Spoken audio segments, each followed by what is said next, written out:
Get on my head. Get on my head. Get on my head.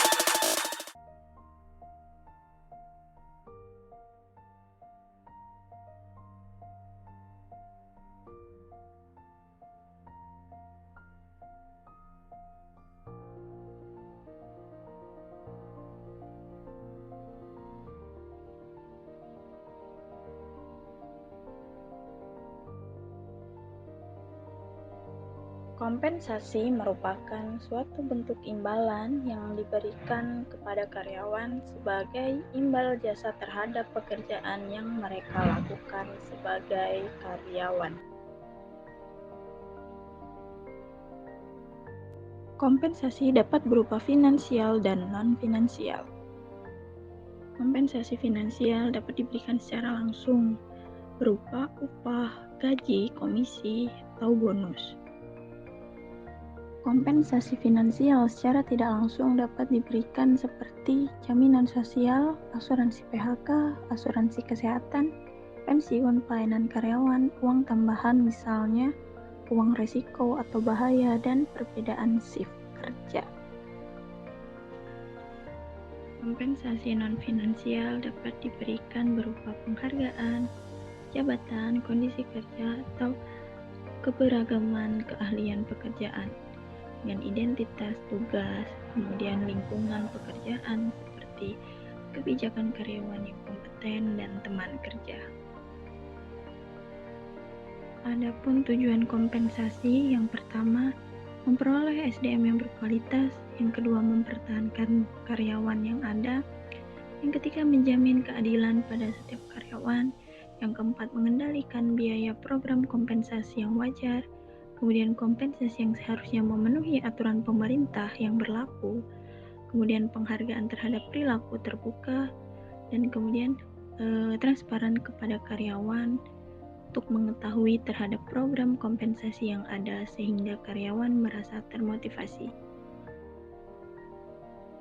Ada beberapa jenis komponen kompensasi. Yang pertama, gaji, merupakan bentuk balas jasa dalam bentuk uang yang diterima oleh karyawan sebagai konsekuensi dari kedudukannya yang memberikan sumbangan tenaga dan pikiran dalam mencapai tujuan perusahaan.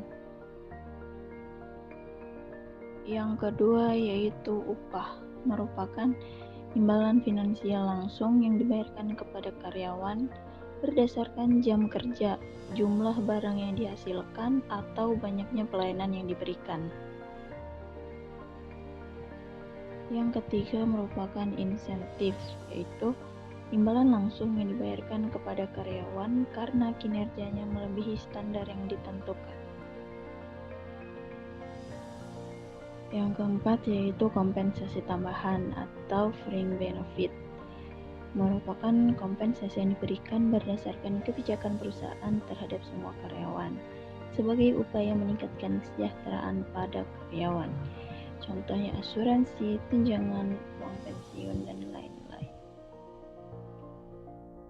Terdapat faktor-faktor yang mempengaruhi kebijakan kompensasi. Ada dua faktor. Yang pertama internal, pertama kemampuan perusahaan untuk membayar. Kedua, karakteristik pekerja seperti prestasi, pengalaman, dan pendidikan. Yang ketiga, karakteristik pekerjaan, berat atau ringan suatu pekerjaan, tanggung jawab, dan kondisi resiko. Pada kondisi eksternal, yaitu yang pertama, keadaan pasar tenaga kerja yang berhubungan dengan prinsip supply demand. Yang kedua, biaya hidup. Yang ketiga, peraturan pemerintah, MP dan UMK. Adapun terdapat tantangan-tantangan dalam kompensasi. Yang pertama, tujuan strategis. Yang kedua, tingkat upah berlaku. Yang ketiga, kekuatan serikat pekerja. Yang ketiga, kendala pemerintahan. Yang kemerataan pembayaran. Kemudian penyesuaian dengan strategi kompensasi. Kemudian tantangan kompensasi internasional, produktivitas dan biaya. Selanjutnya, kita akan membahas mengenai benefit. Benefit adalah suatu manfaat atau keuntungan yang didapat dari sesuatu. Dalam perspektif ekonomi, benefit merupakan perolehan laba atau keuntungan yang dibayarkan kepada seseorang. Contoh benefit untuk karyawan itu ada banyak sekali. Yang pertama yaitu merupakan asuransi kesehatan atau asuransi jiwa.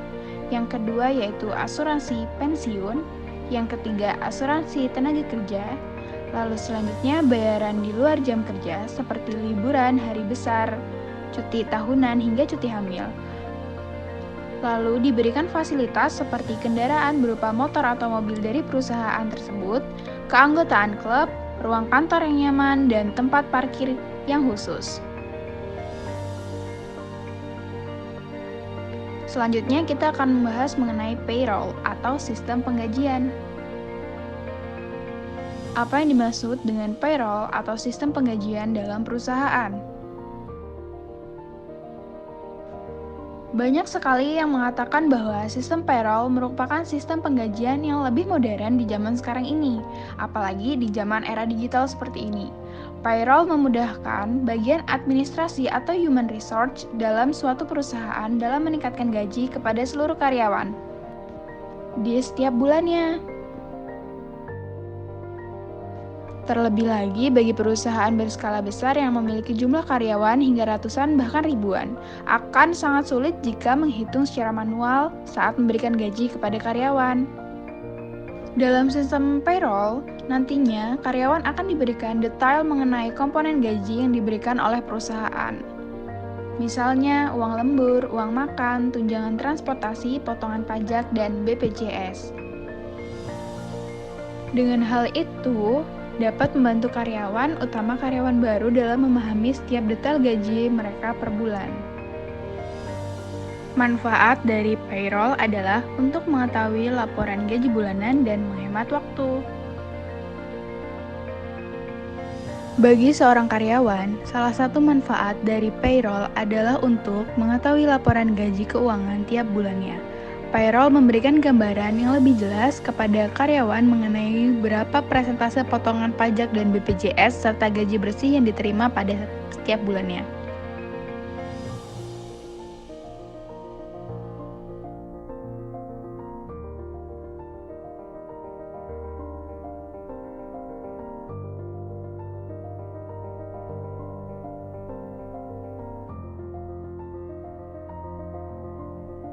Tidak hanya itu, sistem pembayaran payroll memudahkan karyawan dalam mengetahui slip gaji, karena slip gaji tersebut akan dikirimkan langsung melalui email kepada masing-masing karyawan. Sedangkan bagi human resource atau bagian administrasi, manfaat dari payroll adalah dapat menghemat waktu dalam pembagian gaji kepada seluruh karyawan. Apa saja yang mempengaruhi perubahan gaji karyawan? Yang pertama adalah kehadiran. Jelas jika kita absen pada suatu hari tanpa alasan tertentu, maka gaji kita akan dipotong dan nantinya akan masuk ke dalam sistem payroll. Lalu yang kedua adalah uang lembur. Jika kita mendapatkan jatah lembur dalam 1 atau 2 hari, kemungkinan kita akan mengalami penambahan gaji pada periode waktu tertentu. Lalu yang ketiga adalah bonus sesuai target. Dalam 1 bulan, kita bisa mendapatkan target yang disesuaikan oleh perusahaan. Dengan begitu, dapat dipastikan bahwa kita akan mendapatkan bonus di akhir bulan dan tentunya akan masuk dalam sistem payroll. Dan yang keempat adalah potongan utang atau denda. Jika kita melakukan kesalahan yang merugikan perusahaan dan dikenakan denda, maka gaji bulanan kita akan dipotong otomatis oleh sistem payroll.